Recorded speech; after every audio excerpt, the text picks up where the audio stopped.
Bismillahirrahmanirrahim. I am Dr. Zahra Noreen, course instructor of Plant Physiology 1, BOTN 3119. Till now, we have learnt about the light reactions of photosynthesis. From now, we will see about the details of dark reactions, that is also known as Calvin cycle.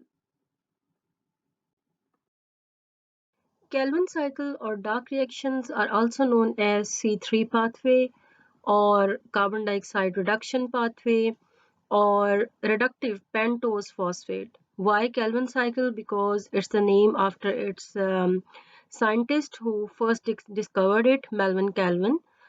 And why dark reactions? Because these reaction does not need light to proceed. Why C3 pathway? Because the first stable intermediary compound which will formed during this pathway is a 3 carbon containing compound. Why carbon dioxide reduction pathway? Because during this pathway carbon dioxide get reduced. And why reductive pentose phosphate cycle? Because its precursor, the first reactant of this cycle, is a pentose phosphate, and after the completion of this cycle it will get regenerated. Light reactions and dark reactions or carbon reactions of photosynthesis can be compared with respect to production of ATP and utilization of ATP.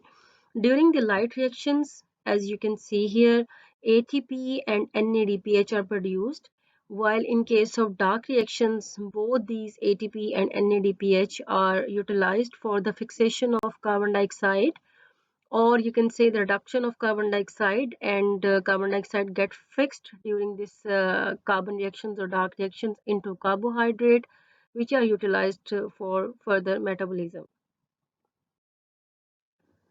All photosynthetic eukaryotes, from the most primitive alga to the most advanced angiosperm, reduce carbon dioxide to carbohydrate by the same basic mechanism. The photosynthetic carbon reduction cycle, originally described for C3 species, also known as C3 pathway, Calvin cycle, or reductive pentose phosphate cycle.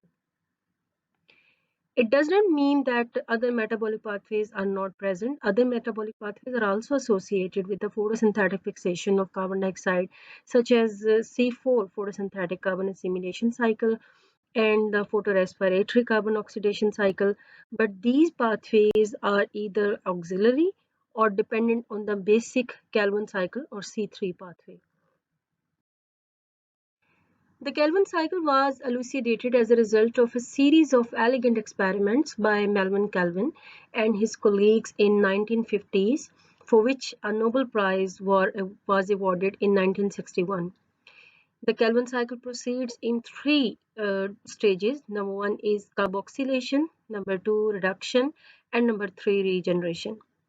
In carboxylation, the carbon dioxide acceptor ribulose 1,5-bisphosphate, forming two molecules of 3-phosphoglycerate, which are the first stable intermediate of the Calvin cycle. In reduction, the 3-phosphoglycerate forming a glyceraldehyde 3-phosphate, which is a carbohydrate, and then the regeneration of the initiator or the acceptor of the carbon dioxide, ribulose 1,5-bisphosphate, occurs in the third step from the glyceraldehyde 3-phosphate to ribulose 1,5-bisphosphate. We can describe all these three stages into this cycle. Here you can see this proportion is depicting the carboxylation, and this portion is reduction, and the rest is regeneration. As I told you that carboxylation will end with the production of 3-phosphoglycerate.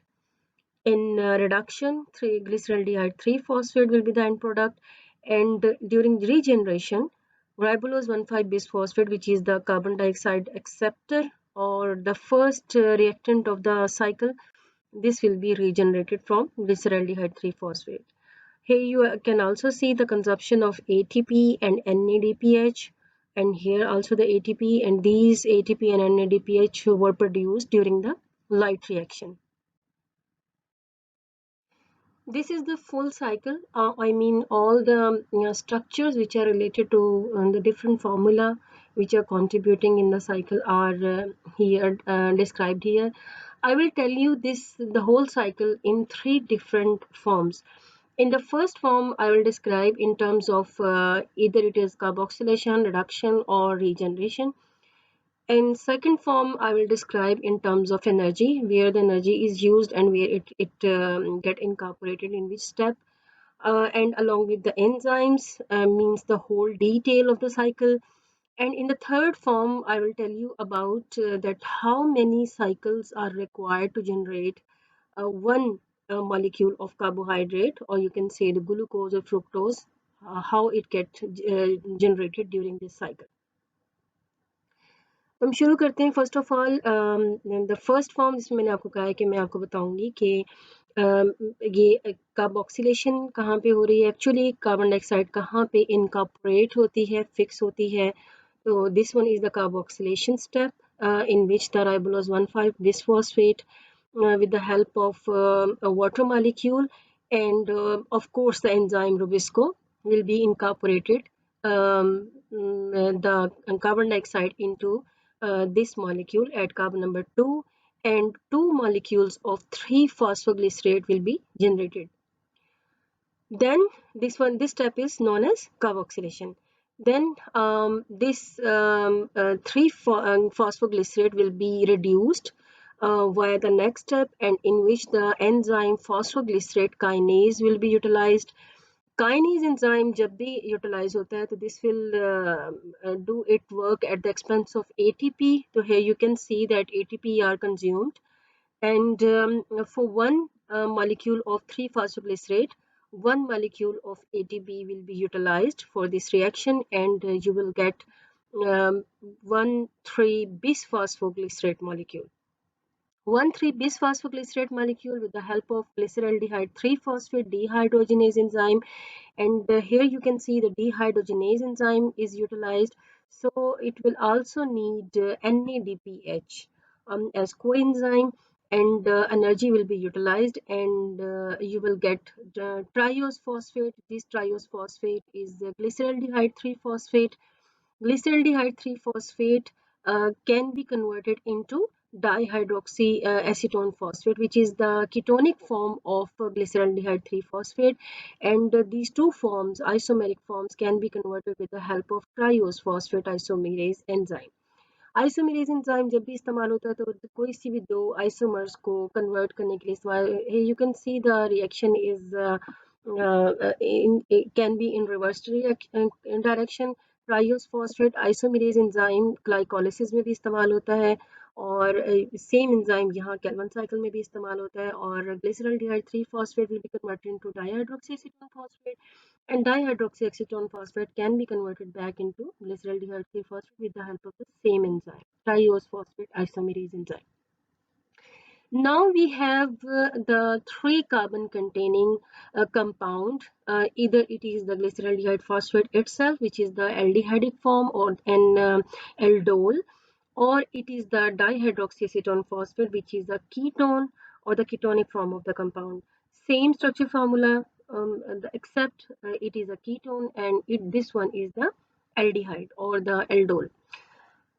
Now, multiple copies of these, you can say the glyceraldehyde 3-phosphate or the dihydroxyacetone phosphate will be utilized for the third step of the Calvin cycle, that is the regeneration.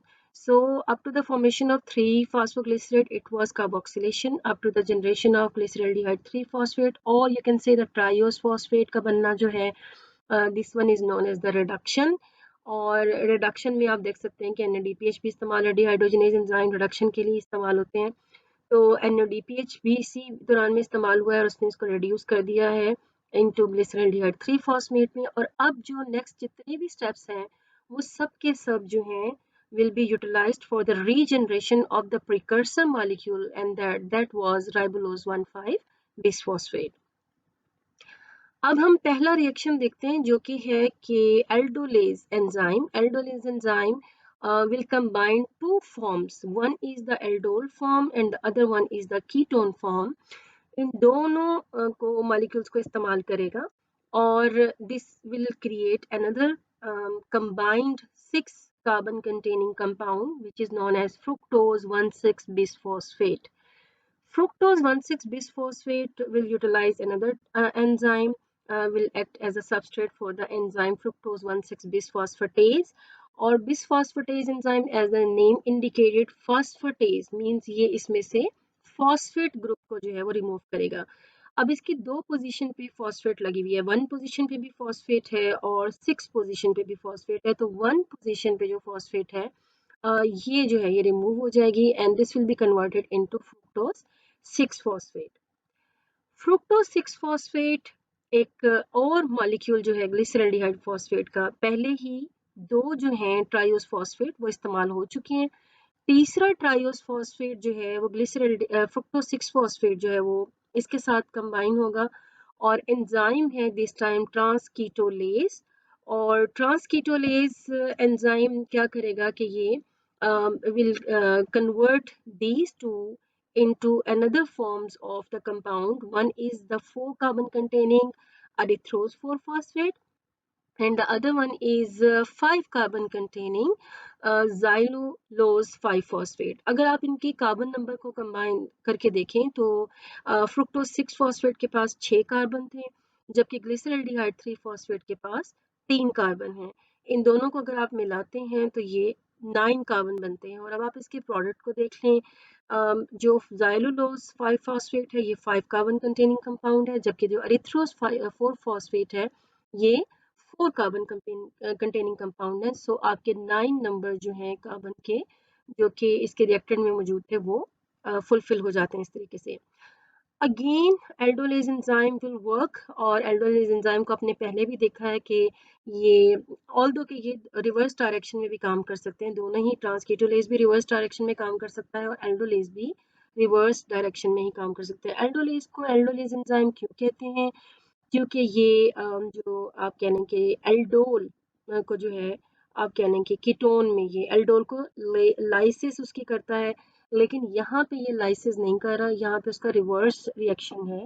और वो क्या है कि एक ketonic compound है और एक जो है वो एल्डिहाइडिक कंपाउंड है और इन दोनों को यूनाइट करके ये एक कंपाउंड जो है वो बनाएगा, एक मॉलिक्यूल बनाएगा जो कि है स्यूडोहेप्टुलोज 1,7 बिसफॉस्फेट. अगर आप इनके कार्बन नंबर को देखें तो this one was with 4 carbon containing compound and this was 3 carbon containing compound. और जो इसने इसका जो प्रोडक्ट बना है एल्डोलेज के नतीजे में वो है स्यूडोहेप्टुलोज 1,7 बिसफॉस्फेट जो कि है 7 कार्बन कंटेनिंग कंपाउंड. और एक्चुअली जो इसका फॉरवर्ड रिएक्शन होता है एल्डोलेज का वो 7 कार्बन कंटेनिंग कंपाउंड को स्प्लिट करना है इनटू डाइहाइड्रोक्सी एसीटोन फॉस्फेट में और एरिथ्रोज 4 फॉस्फेट में. लेकिन कैल्विन साइकिल में इसका रिवर्स रिएक्शन चलता है यानी कि इन दोनों को मिला के सूडोहेप्टुलोज 1,7 बिसफॉस्फेट बनता है. सूडोहेप्टुलोज 1,7 बिसफॉस्फेट बिल्कुल वैसे ही जैसे फ्रुक्टोज 6,1,6 बिसफॉस्फेट के साथ हुआ था कि फॉस्फेटेज एंजाइम ने दो फॉस्फेट में से एक फॉस्फेट नंबर 1 कार्बन के साथ जो फॉस्फेट अटैच्ड है उसको ये रिमूव कर देगा. Just like that again the enzyme again is phosphatase enzyme but here the substrate is pseudoheptulose 1,7 bisphosphate.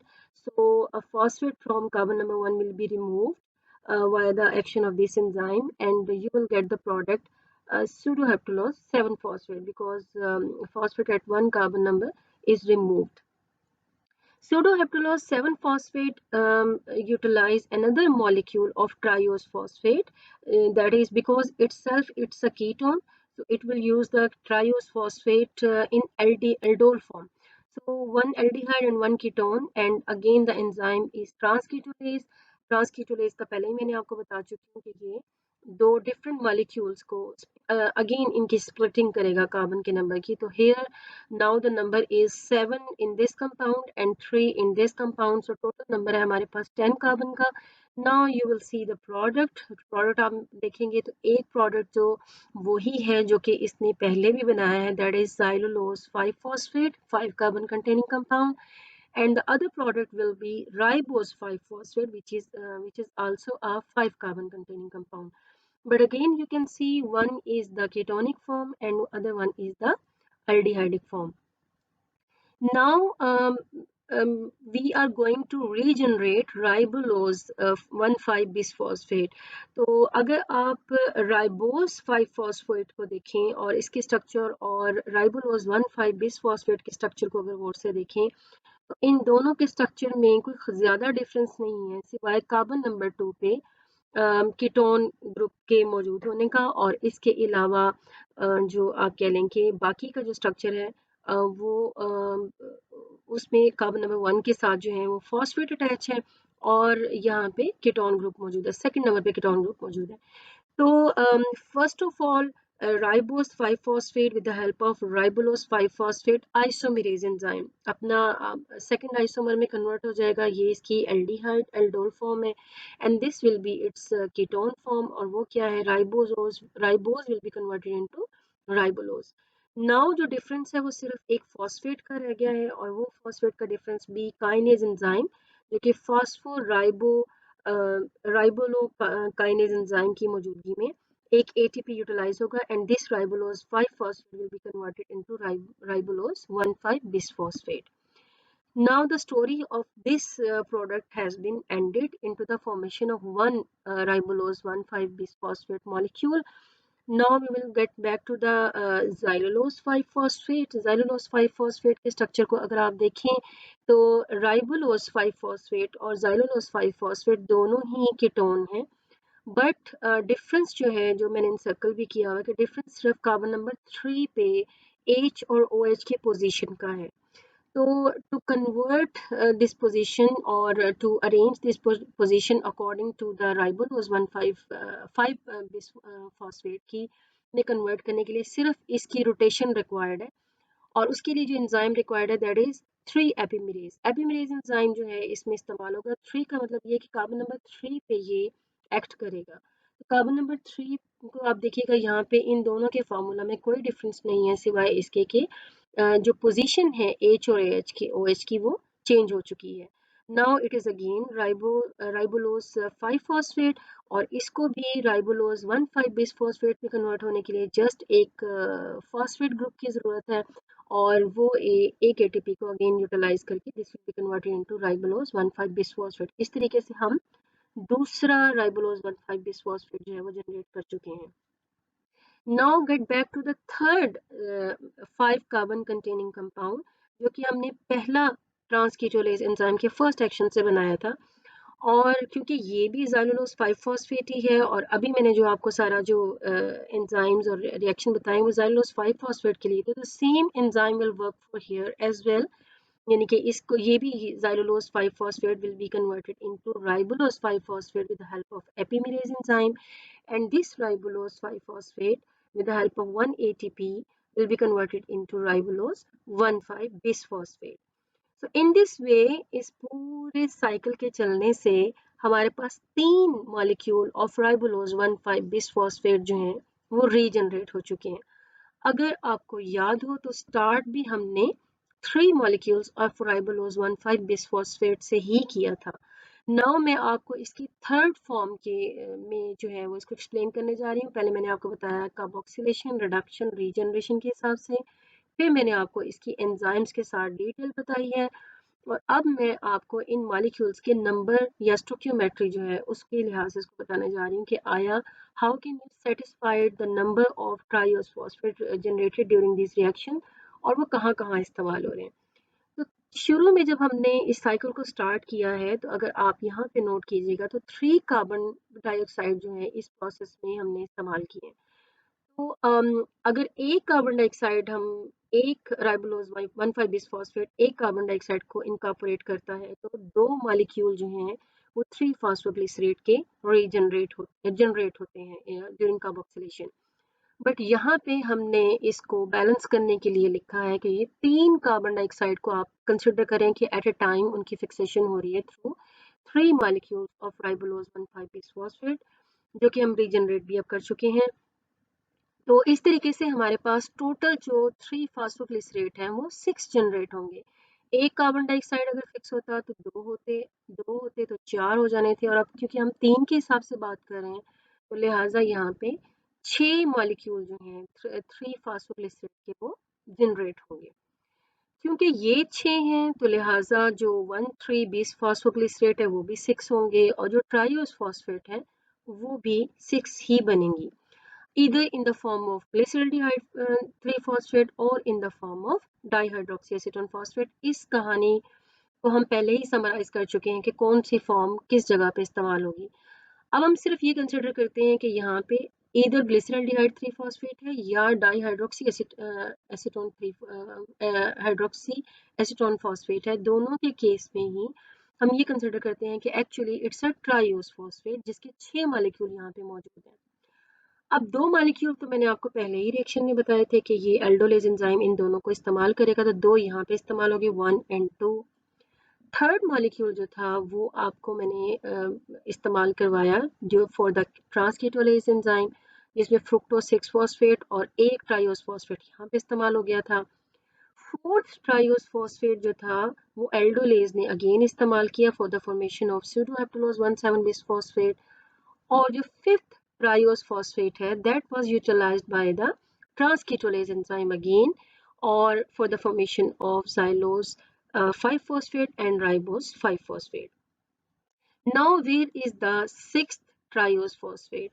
तो एक्चुअली इन 3 साइकिल के चलने से जो आपके पास टोटल आप कहने की प्रोडक्ट आई है दैट्स सिक्स्थ ट्राइओस फॉस्फेट मॉलिक्यूल जो कि 3 कार्बन कंटेनिंग जो है कंपाउंड है। अब ये 3 कार्बन कंटेनिंग कंपाउंड जो है this is actually the you can say जो सेविंग है इन 3 साइकिल के चलने की, और ये या तो डायरेक्टली यूटिलाइज हो जाएगा फॉर एनर्जी फॉर्मेशन।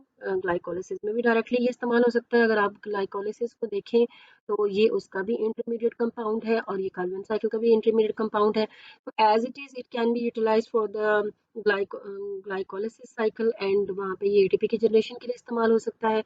और अगर इसकी फौरी ज़रूरत नहीं है तो ये बायोसिंथेसिस के लिए, यानी कि 3 साइकिल चले हैं तो आपके पास एक ग्लिसरल्डिहाइड 3 फॉस्फेट बना है और अगेन 3 साइकिल्स और चलेंगे तो आपके पास दूसरा मॉलिक्यूल जो है ग्लिसरल्डिहाइड 3 फॉस्फेट का बनेगा और इनके यूनाइट करने से you will get one molecule of carbohydrate that is the fructose और ग्लूकोज और फ्रुक्टोज मॉलिक्यूल जो कि फिर फर्दर स्टार्च के या सुक्रोज बनाने में इस्तेमाल होंगे। These are reactions of the Calvin cycle जो कि एक टेबल में समराइज किए गए हैं। You can C her reaction जो कि जिसमें जो भी एंजाइम यूज हो रहा है उसकी डिटेल है। लाइक जो फर्स्ट रिएक्शन है उसमें राइबोलोज 1,5 बिसफॉस्फेट कार्बोक्सिलेज और oxygenase in other words Rubisco enzyme इस्तेमाल होता है। सेकंड में फास्फोग्लिसरेट काइनेज एंजाइम इस्तेमाल हो रहा है। थर्ड में डिहाइड्रोजनेज एंजाइम इस्तेमाल हो रहा है। फोर्थ में आइसोमेरेज एंड सो ऑन। ये वही डिटेल है जो ऑलरेडी मैं आपको पीछे साइकिल में समझा चुकी हूँ। कार्बोक्सिलेशन जो है राइबोलोज 1,5 बिसफॉस्फेट की this is catalysed by the enzyme Rubisco. और रुबिस्को को अगर आप देखें the most abundant protein in plant को कहा जाता है कि वो रुबिस्को एंजाइम ही है। लेकिन अगर आप इसके नाम को देखें तो रुबिस्को एंजाइम का जो फुल नेम है दैट्स राइबोलोज बिसफॉस्फेट जो कि इसका सबस्ट्रेट है और आगे इसका नाम है कार्बोक्सिलेज और oxygenase. So this refer to as rubisco. इसका मतलब ये है कि एट अ टाइम ये एंजाइम जो है वो कार्बोक्सिलेज करने की भी सलाहियत रखता है और ऑक्सीजनेज करने की भी सलाहियत रखता है। तो इट इट मीन्स कि इसकी एक्टिविटी जो है उस वो डिपेंड करेगी फिर कार्बन डाइऑक्साइड की कंसंट्रेशन के ऊपर। अगर तो कार्बन डाइऑक्साइड की कंसंट्रेशन जो है वो अप टू मार्क है या लिमिटेड नहीं है तो इसको ये हमेशा कार्बोक्सिलेज के तौर पे काम करेगा। बट अगर कार्बन डाइऑक्साइड की कंसंट्रेशन लो है तो फिर इसके सबस्ट्रेट के तौर पे ऑक्सीजन और कार्बन डाइऑक्साइड दोनों जो हैं वो compete करेंगे और यही कंपटीशन जो है फिर कार्बन डाइऑक्साइड की फिक्सेशन को लिमिटेड भी कर देता है और रेट ऑफ फोटोसिंथेसिस को डिक्रीज भी करता है। कार्बन डाइऑक्साइड को अगर हम देखें तो ये कार्बन नंबर 2 में जाके ये फिक्स होती है राइबोलोज 1,5 बिसफॉस्फेट मॉलिक्यूल की। और एक्चुअली जो आपके पास एंड प्रोडक्ट आता है वो शुरू में वही प्रोडक्ट नहीं है जो शुरू में बनता है। जो शुरू में इसके प्रोडक्ट बनता है वो एक ऐसा इंटरमीडिएट कंपाउंड है जो कि एक्चुअली हाइड्रोलाइज्ड होने के बाद दो मॉलिक्यूल जो हैं 3 फास्फोग्लिसरेट के बनाता है। तो इस दौरान में एक आप कह लें कि अनस्टेबल एक ट्रांजिशनरी पहले एक मॉलिक्यूल बनता है जिसकी हाइड्रोलिसिस के बाद आपके पास 3 फास्फोग्लिसरेट के दो मॉलिक्यूल जो हैं वो बनते हैं। So that transitory or the unstable or enzyme bounded intermediate is 2 carboxy, यानी carbon dioxide actually carbon number 2 के साथ यहाँ पे आके अटैच हुई है, तो 2 कार्बोक्सी एंड 3 कीटो अरेबिनिटोल 1,5 बिसफॉस्फेट इस मॉलिक्यूल के हम कहेंगे, लेकिन क्योंकि ये अनस्टेबल होता है और तो ये फौरन ही वाटर के साथ हाइड्रोलिसिस की होके and this will be converted into 3 phosphoglycerate molecule और डेफिनेटली क्योंकि ये 6 कार्बन कंटेनिंग है तो दो मॉलिक्यूल जो हैं 3 फास्फोग्लिसरेट के वो जनरेट होंगे। दो प्रॉपर्टीज हैं कार्बोक्सिलेज रिएक्शन की, those are very specially very important.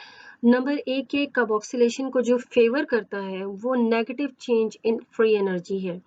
Negative change in free energy का जो कॉन्सेप्ट है वो ये है कि अगर नेगेटिव एनर्जी जो है वो मौजूद हो तो that is associated with carboxylation. और अगर हम इस रिएक्शन की बात करें कार्बोक्सिलेशन ऑफ राइबोलोज 1,5 बिसफॉस्फेट की, तो इस केस में negative energy change in free energy जो है वो बहुत ही ज़्यादा है। इसका मतलब है कि इस रिएक्शन को ज़्यादातर फोर्स्ड आप कह रहे हैं कि इट्स वेरी स्पॉन्टेनियस और कोई चीज़ जो है इसको रोक नहीं सकती कि ये ना हो अगर कार्बन डाइऑक्साइड मौजूद है तो। सेकंड थिंग जो इस रिएक्शन को सपोर्ट करती है वो कार्बन डाइऑक्साइड की एफिनिटी है फॉर द रुबिस्को एंजाइम।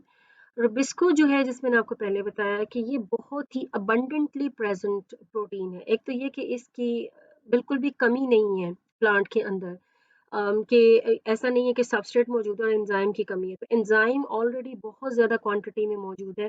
कहा जाता है कि 40% जो लीव्स की सोलबल प्रोटीन्स हैं that is consisted of Rubisco. और सेकेंडली कार्बन डाइऑक्साइड की रुबिस्को के साथ जो अफिनिटी है that is also sufficiently high, जो कि इंश्योर करवाती है कि कार्बन डाइऑक्साइड जो है वो लाजमी कार्बोक्सिलेशन की तरफ जाए और get fixed through this cycle और द केल्विन साइकिल।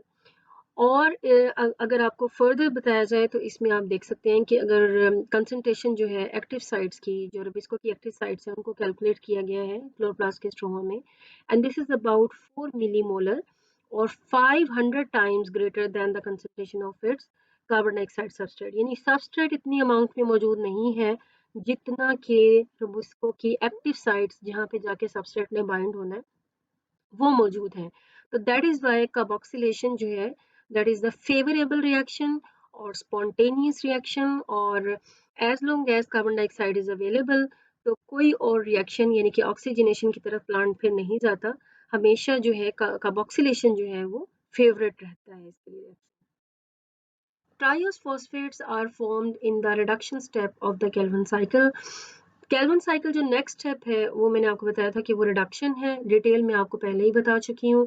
यहाँ पे सिर्फ उसकी सिर्फ एंजाइम की मैं बात करूँगी कि यहाँ पे जो एंजाइम इस्तेमाल हो रहा है NADP glyceraldehyde 3 phosphate dehydrogenase enzyme, जो कि इस स्टेप को कैटालाइज करता है। अगर आप इसको नोट करें तो ये सेम एंजाइम है जो कि ग्लाइकोलिसिस में भी इस्तेमाल होता है, लेकिन इस फर्क सिर्फ ये है कि ग्लाइकोलिसिस में NADP इसका कोई एंजाइम नहीं होता बल्कि NAD होता है, और क्लोरोप्लास्ट में जो इसका कोएंजाइम है इस डिहाइड्रोजनेज एंजाइम का वो NADP होता है। So NADP linked form of the enzyme is synthesised during the chloroplast development. जब ग्रीनिंग हो रही होती है प्लांट की और क्लोरोप्लास्ट डेवलप हो रहे होते हैं तो उस दौरान में ही देखा गया कि NADP जो लिंक्ड डिहाइड्रोजनेज एंजाइम है ये उस टाइम पे इसके साथ ही प्रोड्यूस होता है, and this form is preferentially used in the biosynthetic reactions. Means जो NADD coenzyme associated glyceraldehyde 3 phosphate dehydrogenase enzyme है वो कैटाबॉलिक रिएक्शन के लिए इस्तेमाल होता है, जबकि एनाबॉलिक रिएक्शंस के लिए या बायोसिंथेटिक रिएक्शन के लिए जो है वो NADP glyceraldehyde 3 phosphate dehydrogenase enzyme जो है वो इस्तेमाल होता है। Operation of the Calvin cycle requires the regeneration of ribulose 1,5 bisphosphate.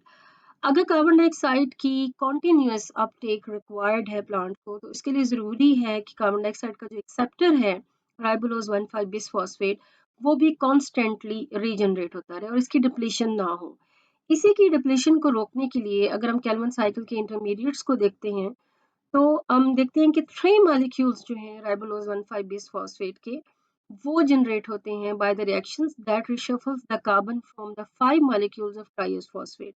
तो 3 अगर साइकिल चलते हैं और टोटल 6 ट्राइओस फॉस्फेट उसमें से बनती हैं, तो 6 में से 5 ट्राइओस phosphate are meant for the regeneration of 3 molecules of ribulose 1,5 bisphosphate. In this term, you can say that only 3 carbon-containing compound, 1 molecule of triose phosphate, is left to be conserved in the form of reserved energy.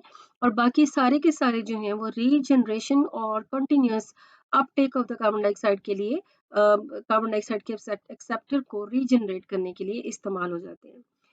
9 total steps हैं जो कि regeneration के process में involve होते हैं। इनकी detail मैं already आपको साइकिल में समझा चुकी हूँ। यहाँ पे 4 स्टेप्स जो है यहाँ पे मेंशन है। So here are the 9 steps.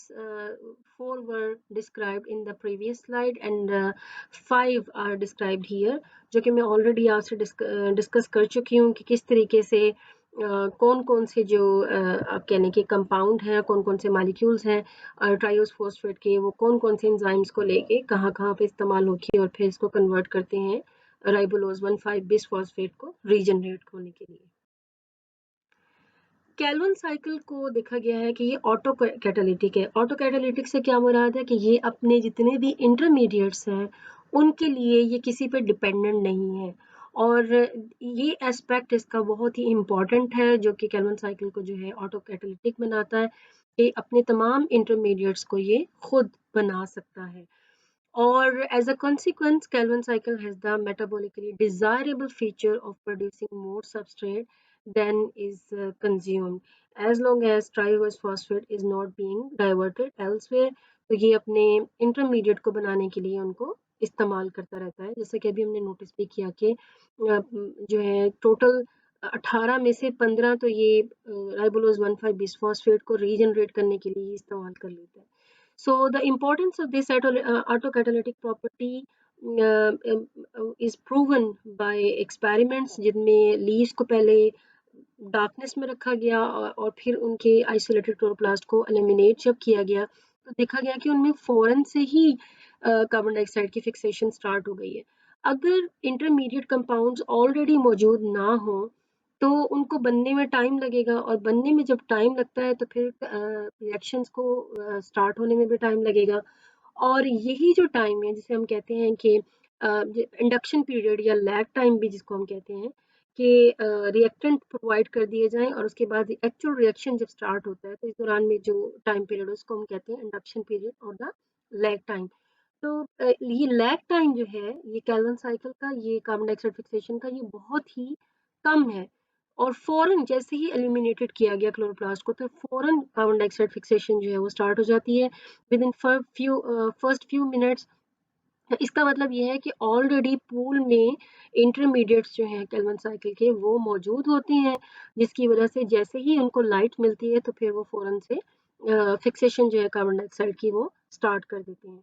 So the increase in the rate of photosynthesis during the induction period is because of two things. One is the activation of the enzyme by light. जैसे ही light आती है तो enzyme फौरन से activate हो जाते हैं और फिक्सेशन स्टार्ट कर देते हैं और number 2 is the increase in the concentration of the intermediates of the Calvin cycle, यानी कि ऑलरेडी जो इंटरमीडिएट्स है कैल्विन साइकिल के उनका एक बड़ी अमाउंट जो है वो प्रेजेंट होती है जिसकी वजह से रिएक्शन को स्टार्ट होने में ज़्यादा टाइम नहीं लगता। कैल्विन साइकिल की स्टोकियोमेट्री को अगर आप देखें तो एक 1/6 of the triose phosphate is used actually for the formation of sucrose और स्टार्च। तो इनपुट ऑफ द एनर्जी जो है वो हम जानते हैं कि in the form of ATP है और NADPH है, that is required in order to keep the cycle functioning in the fixation of carbon dioxide. तो कैलकुलेशन हमें ये बताती हैं कि अगर एक मॉलिक्यूल हेक्सोज यानी कि जो आप कह लें कि 6 मॉलिक्यूल ऑफ कार्बन डाइऑक्साइड से मिलके बनेगा, अगर 6 मॉलिक्यूल कार्बन डाइऑक्साइड के फिक्स होते हैं और एक मॉलिक्यूल हेक्सोज का बनता है, तो this is at the expense of 18 ATP and 12 NADPH, क्योंकि मैंने आपको बताया है कि एक साइकिल जब रन होता है तो उसके दौरान में 2 NADPH और टोटल 3 ATP जो हैं वो कंज्यूम होते हैं। तो जब 6 साइकिल रन होंगे और उससे आपको एक ट्राइओस फॉस्फेट मिलेगी और एक मॉलिक्यूल हेक्सोज शुगर, सॉरी एक मॉलिक्यूल हेक्सोज शुगर का जो है आपको मिलेगा। तो इसका मतलब ये है कि टोटल जो है आप इसको 6 से मल्टीप्लाई कर लें, तो टोटल 18 ATP इसमें यूटिलाइज होंगे, और क्योंकि एक टर्न के लिए 2 NADPH थे तो 6 टर्न के लिए 12 NADPH जो हैं वो यूटिलाइज होंगे for the fixation of carbon dioxide into carbohydrate or one molecule of hexose sugar which is a carbohydrate. So we can compute the maximal overall thermodynamics efficiency of the photosynthesis अगर हमें ये पता चल जाए कि energy content of the light कितने हैं और मिनिमम क्वांटम कितने रिक्वायर्ड होंगे for the fixation of one molecule of carbon dioxide, और स्टोर्ड एनर्जी जो है वो हेक्सोस की फॉर्म में हमारे पास मौजूद है। तो अगर हम इन दोनों को कंपेयर कर लें तो हम ओवरऑल फोटोसिंथेसिस की जो एफिशिएंसी है वो भी मालूम कर सकते हैं। फॉर एग्जांपल अगर हम कहते हैं कि जो रेड लाइट है जो कि 680 नैनोमीटर की होती है, तो इसके अंदर जो एनर्जी है that is equal to 175 kilojoules, और in other units 42 kilocalories per quantum of mole of photons. और मिनिमम क्वांटम जो कि कैलकुलेट किए गए हैं for the fixation of one molecule of carbon dioxide, those are 8।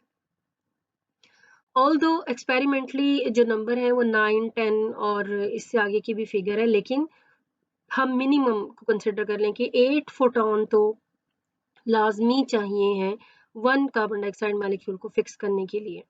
और एक photon की एनर्जी मैंने आपको बताई कितनी है, 175 किलो जूल और 42 किलो कैलोरीज। और क्योंकि अभी आपको बताया कि एक हेक्सोस शुगर को बनने के लिए 6 साइकिल जो है या 6 कार्बन डाइऑक्साइड जो है उसको फिक्स होना पड़ेगा। तो अगर आप इसको मल्टीप्लाई करें आपस में, तो 6 multiplied by 8 photon will required for one carbon dioxide, तो 6 के लिए इसको 8 से मल्टीप्लाई कर लें, और इसी तरीके से एक फोटॉन की जो एनर्जी है 175 उसके साथ आप इसको मल्टीप्लाई कर लें, तो you will get the value 8400 kilo joule और 2016 kilo calories. In other words दोनों यूनिट्स में मैं आपको बता रही हूँ। लेकिन on the other hand when we oxidized one molecule of fructose, तो हमारे पास सिर्फ 2800 और 4 किलो जूल की या 673 किलो कैलोरीज की एनर्जी जो है वो टोटल हमें मिलती है। तो अगर इस लिहाज से हम एनर्जी की एफिशिएंसी बताना चाहें, तो what we get is 2804, and what is used for the fixation or the fixed reserved form to make this reserved form of energy is 8400। तो अगर आप इसको डिवाइड कर लें और मल्टीप्लाई कर लें 100 से, तो आपके पास जो फोटोसिंथेसिस की थर्मोडायनेमिकली एफिशिएंसी आती है दैट इज इक्वल टू 33%। लेकिन हम जानते हैं कि केल्विन साइकिल जो है उसमें जो डायरेक्टली हमारे पास एनर्जी की फॉर्म इस्तेमाल हो रही है वो फोटोन नहीं है, बल्कि फोटोन को इस्तेमाल करके एटीपी और NADPH जो है वो जनरेट हुए हैं, और वो केल्विन साइकिल इस्तेमाल कर रहा है, ना कि डायरेक्टली फोटोन को इस्तेमाल कर रहा है। क्योंकि आपने लाइट रिएक्शंस में देखा होगा कि फोटोन की एनर्जी तो हीट की फॉर्म में डिसिपेट भी होती है, और फोटोन की एनर्जी जो है वो सारी की सारी जो है वो NADPH और ATP बनाने के लिए ही इस्तेमाल नहीं होती, तो कुछ हिस्सा उसका ज़ाया भी हो जाता है। तो अगर हम फोटोसिंथेसिस की एफिशिएंसी को ज़्यादा प्रिसाइजली देखना चाहते हैं, तो ये ज़्यादा मुनासिब होगा कि हम बजाय फोटोन के लिहाज से इसकी एनर्जी को एफिशिएंसी को कैलकुलेट करें, हम NADPH और ATP के लिहाज से इसको कैलकुलेट करें। तो अभी आपको मैंने प्रीवियस स्लाइड में बताया है कि there are total 12 NADPH and 18 ATPs molecules are required for the fixation of 6 molecule of carbon dioxide. इसके लिहाज से अगर हम कैलकुलेट करें एनर्जी को, तो हमारे पास जो एक NADPH है उसकी अमाउंट, उसमें एनर्जी की जो अमाउंट होती है that is equal to 217 kilo joule, जबकि एक ATP की जो एनर्जी है that is equal to 29 kilo joule. तो 29 को आप 18 से मल्टीप्लाई कर लें और 217 को 12 से मल्टीप्लाई कर लें, तो you will get a total value of 3126 kilo joule और 750 किलो कैलोरीज। और अब अगर डिवाइजर में फोटोन की एनर्जी की बजाय इस एनर्जी को इस्तेमाल करें, तो आप देखते हैं कि टोटल जो थर्मोडायनेमिक एफिशिएंसी है फोटोसिंथेसिस की दैट इज क्लोज टू 90%। तो इसका मतलब ये है कि फोटोसिंथेसिस जो है एक बहुत ही आप कह लें कि एफिशिएंट प्रोसेस है, और जिसमें जो एनर्जी जो रिक्वायर्ड है उसकी कंजप्शन कन्वर्जन के लिए कार्बन डाइऑक्साइड कार्बोहाइड्रेट को, वो जो है बहुत ही आप कह लें कि एफिशिएंटली वो यूटिलाइज करता है इसको, ना कि इसको ज़ाया करता है। मतलब बहुत कम अमाउंट जो है वो ज़ाया, ओनली 10% जो है वो एनर्जी का वेस्ट होता है, बल्कि 90% जो एनर्जी है वो आपको वापस दे देता है इन द फॉर्म ऑफ कार्बोहाइड्रेट।